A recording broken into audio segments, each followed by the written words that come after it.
बहुत बहुत स्वागत है आपका अपने चैनल हिंदी जी के ट्रिक्स पर। आज के इस वीडियो से हम शुरू करने वाले यानी UK triple SC scalar exam के लिए जो हमारी साइंस की सीरीज चल रही है, इसमें हमने केमिस्ट्री को पूरा कवर कर लिया है।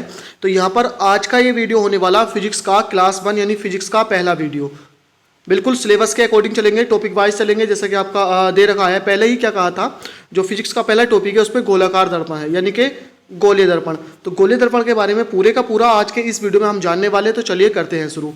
तो गोलीय दर्पण क्या होता है? गोलीय दर्पण को कांच के खोखले गोले के कटे भाग से बनाया जाता है, जिसके लिए कांच के गोले का एक भाग काटकर उसके एक तल पर चांदी या पारे के साथ टिन के मिश्रण की कलई की जाती है। मतलब चांदी और टिन या फिर पारा और टिन की कलई करके उसके ऊपर लाल ऑक्साइड, रेड ऑक्साइड का लेप किया जाता है, जिससे दूसरा तल क्या हो जाता है? परावर्तक बन जाता है। तो ये चीज़ आपको ध्यान रखनी है, किसका लेप होता है? रेड ऑक्साइड का। किसके? पहले क्या होती है जो कलई होती है वो चांदी या टिन की या फिर पारे और टिन की कलई उस पर की जाती है। खोखला गोला होता है इस प्रकार से खोखला गोला होता है, और यहाँ से क्या होता है? इसको काटा जाता है। तो यहाँ से एक साइड पे कलई होती है तो दूसरा साइड क्या हो जाता है? इसका परावर्तक तल बन जाता है। परावर्तक तल जहाँ से हम फेस वगैरह देखते हैं। अब गोले दर्पण के बात करते हैं प्रकार की, तो ये दो प्रकार के होते हैं। एक होता है अवतल दर्पण, दूसरा होता है उत्तल दर्पण। अवतल दर्पण और उत्तल दर्पण। अब ये कौन कौन से होते हैं, क्या होते हैं? तो सबसे पहले बात कर लेते हैं अवतल दर्पण की।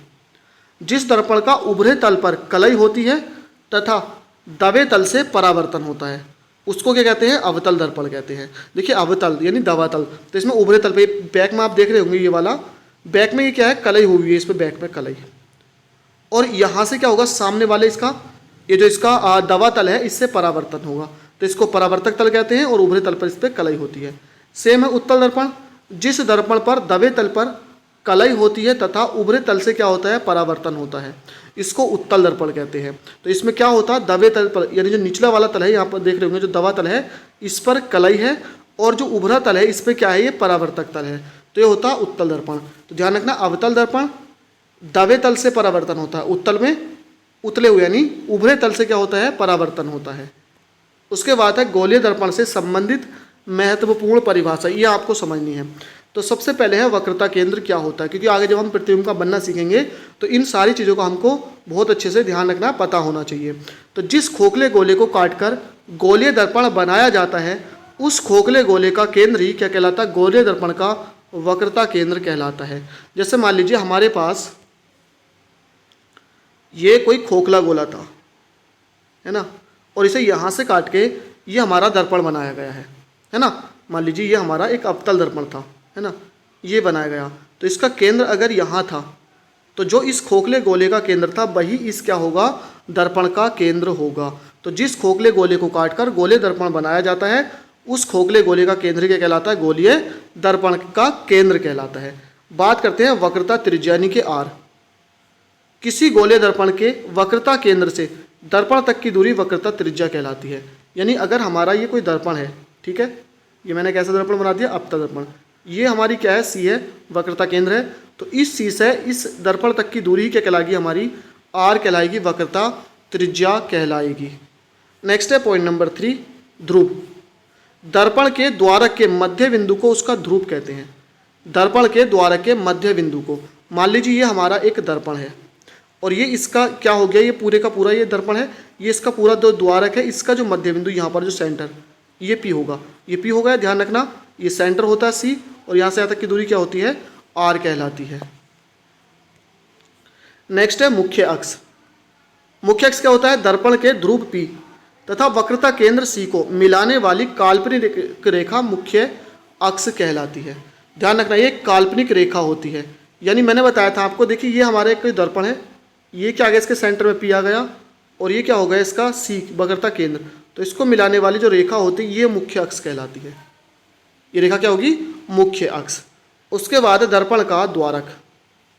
दर्पण के परावर्तक तल के व्यास को दर्पण का द्वारक कहते हैं। जैसे ये हमारा दर्पण है ना, और ये हमारा एक अवतल दर्पण है, ये इसका परावर्तक तल है। तो इसका जो ये व्यास होगा, ये यही क्या कहलाएगा? दर्पण का द्वारक कहलाएगा, ये दर्पण का द्वारक। नेक्स्ट है मुख्य फोकस।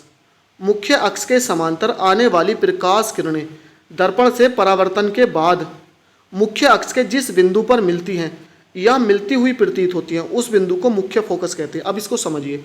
मान लीजिए हमारे पास एक अवतल दर्पण है, ये इसका ध्रुव P है, ये इसका वक्रता केंद्र C है, ये मुख्य फोकस है। अब इस अवतल दर्पण पे जब कोई प्रकाश की किरण मान लीजिए यहाँ से आती है, क्या है, मुख्य अक्ष के समांतर ये आ रही है, तो इससे क्या होता है, इसके बाद ये किरण को नीचे को दबा देता है। ध्यान रखना, ये यहाँ से मान लीजिए किरण निकल गई, तो परावर्तन के पश्चात किरण यहाँ से निकल गई, तो मुख्य अक्ष से समांतर है ना, मुख्य अक्ष के समांतर आने वाली प्रकाश की किरणें दर्पण से परावर्तन के बाद मुख्य अक्ष के जिस बिंदु पर मिलती है, यहाँ पर मिली ना, इसी को मुख्य फोकस कहते हैं, इसी को मुख्य फोकस कहते हैं। बताया था जिस बिंदु पर मिलती है या मिलती हुई प्रतीत होती है।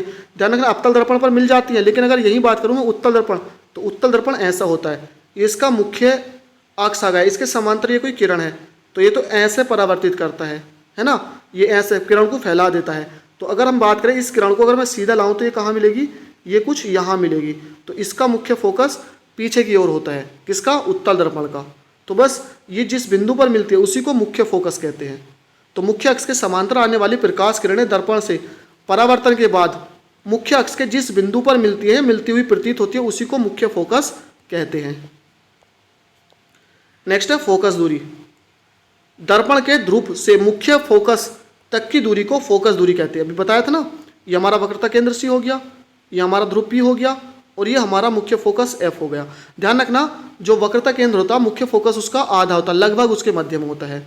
तो दर्पण से है ना, दर्पण के ध्रुव से मुख्य फोकस तक की दूरी, यहाँ तक की दूरी, ये क्या कहलाएगी, फोकस दूरी कहलाती है। बात करें फोकस तल की, तो मुख्य अक्ष के लंबवत वह तल जो मुख्य फोकस से होकर जाता है, मुख्य फोकस ये है, और ये किसके, मुख्य अक्ष के लंबवत, लंबवत तो ये मुख्य अक्ष हमारा ये था, ये मुख्य अक्ष है, इसके लंबवत ये एक तल है जो कहाँ से जरा, मुख्य फोकस से होकर, और यही फोकस तल कहलाता है। नेक्स्ट है वक्रता त्रिज्या और फोकस दूरी में संबंध। ये इंपॉर्टेंट है, आपको ध्यान रखना है।